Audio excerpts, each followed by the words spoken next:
Listen, nobody cares. Listen. I mean, he is so cute. We'll have to cut all of this out, though. People who have families care. Yeah. Speaking I love of family families, fun right bunch. Yeah, moms get it. Speaking of moms and families, very loving fun bunch. Happy birthday to my mommy, Marianne. Happy birthday, fun bunch, Mom. Happy birthday to my mom today. Happy birthday, Andy. I know we're the fun bunch, but this guy's got to be the most out of touch person on the planet. The world is falling apart around. Things are a little bleak. I didn't know he controlled the world. He's a strong man to control the world. Well, he's like Jafar at the end of Aladdin. Forget the world. Just get at home fixed. Yeah, right. That's the thing. Whatever happened? I mean, holy mackerel, we got people starving in this country, and we're sending money over there to help the other. It's like, what's going on? But God forbid college kids have to pay for school. But I don't know if I don't think guys looked at people's pocketbooks lately, and the fact that they're spending an extra $5,000 a year on gas. I mean, what is going on? Groceries, everything. Are you kidding me? Not just gas. Like every little thing is like triple the price. Yeah, but here's the thing about all these Harvard, Yale educated people. They've run the country into the ground, but yet they're supposed to be the people that know everything. I mean, they've always stunk. And they don't know nothing. They've always stunk, these big guys. We talked about it. Like, how many times we talk about how a public servant gets into office making $40,000, $50,000, $60,000 a year, and then within like a couple of years they're millionaires? I mean, how does that happen? None of us become millionaires overnight.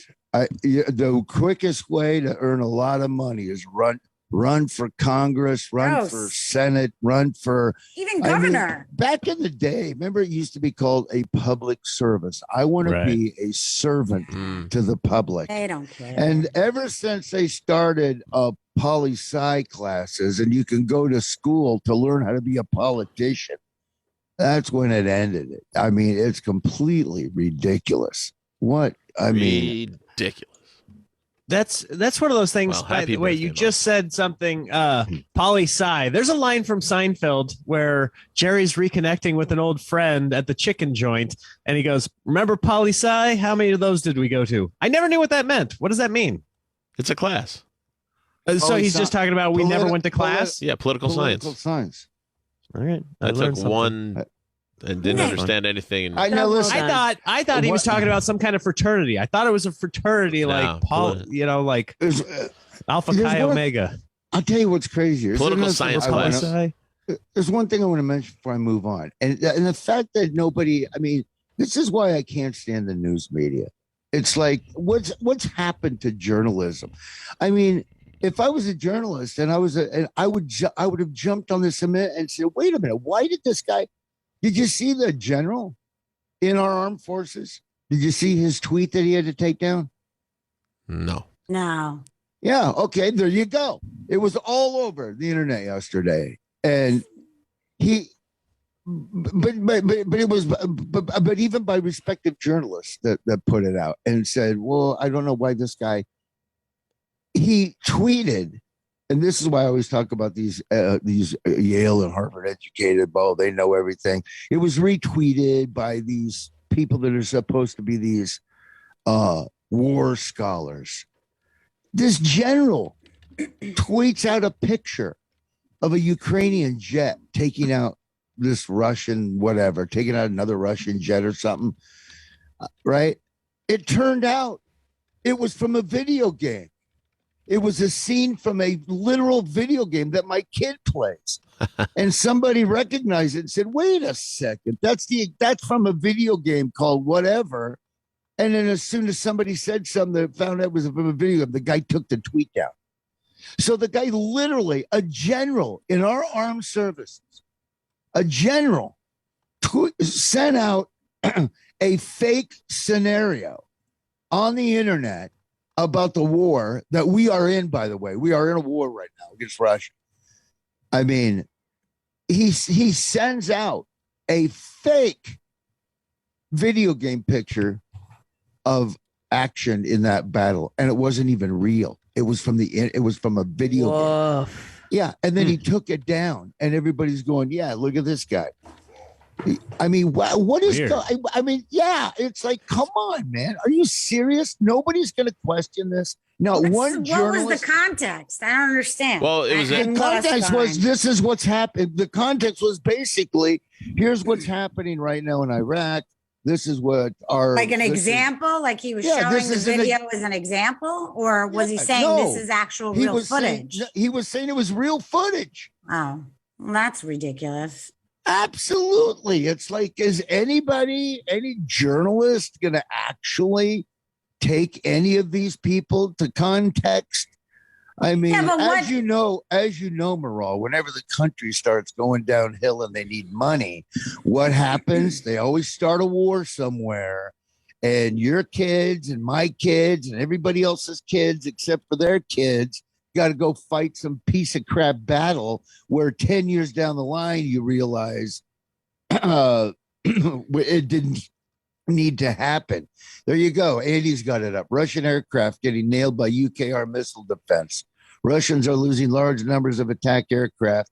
UKR air defense becoming formidable. Turns out that was all BS. It was It's from literally Call of Duty. Right. from a So video what? game. What was his point? Like, okay, so he's doing this to what? Scare people and get people to like freak out, and then what happens? So now, I have a like- feeling I don't think this guy is capable of editing and photoshopping video game. I think he got it from a source right? or somebody putting He him doesn't on. look tech savvy. No, somebody sent. And somebody- he thought he had a somebody scoop. sent it to him, and then he thought it was a good idea to post it, which is terrible. Either And- way, if you are a general in your armed forces and you can't tell the difference between a video game and you don't have your finger on the pulse of what's actually happening, and somebody just sends you something, oh, let me send this out. I mean, that's ridiculous. Who's right? It's like a clown show. Sure, but that's the whole point with this whole thing and internet and stuff like that.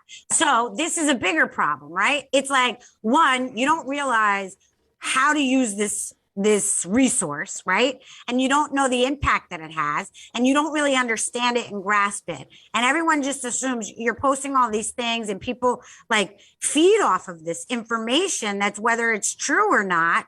And then like everything is about clicks. No one really cares about finding out the truth. Well, I know, but that's the point that I'm making, Maral. No, I Why know aren't you are, these but journalists, what why is aren't the journalists getting the intentional fortitude to go and go, wait a minute, I'm going to investigate this. Why would he do that? Why are we sending billions of dollars of our taxpayer money Sure. when people are struggling at home over something that doesn't even affect the United? I mean, seriously.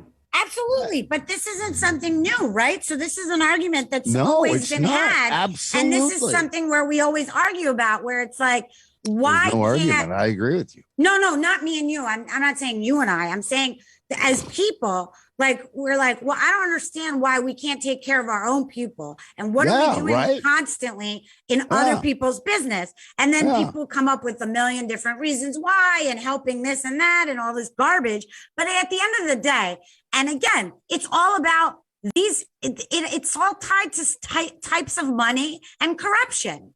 And Money and power. how do you end that is the thing. Like we need to figure out how to end that kind of stuff. Like it's almost like they're above the law. So they can do anything. If you're at a certain level and a position within, the Senate, Congress, military, whatever, you're above it all. Right. And you're never going to really get punished. And there's always a slap in the face. And even if you do get ousted or get in trouble, you still walk away with all the money that you made during your years of being corrupt. And it's like you and I wouldn't be able to pull off something like that. So the answer we need to figure out is how do we get that to stop? Like, what is the ultimate, like, Well, real, you have first how do of we all, get that to stop? I'll tell you how. You have actual non-biased journalists that do what they're supposed to do. They're supposed to hold politicians to task, right? and they were supposed to question and research and dig into why, but they don't. It's almost like they're working for the government now. It's almost like they're towing the line, and it's ridiculous. Like I said a long time ago, when I was growing up, it was born in the 60s, 1963. When I was a kid in the 70s, all the hippies, they were always question authority.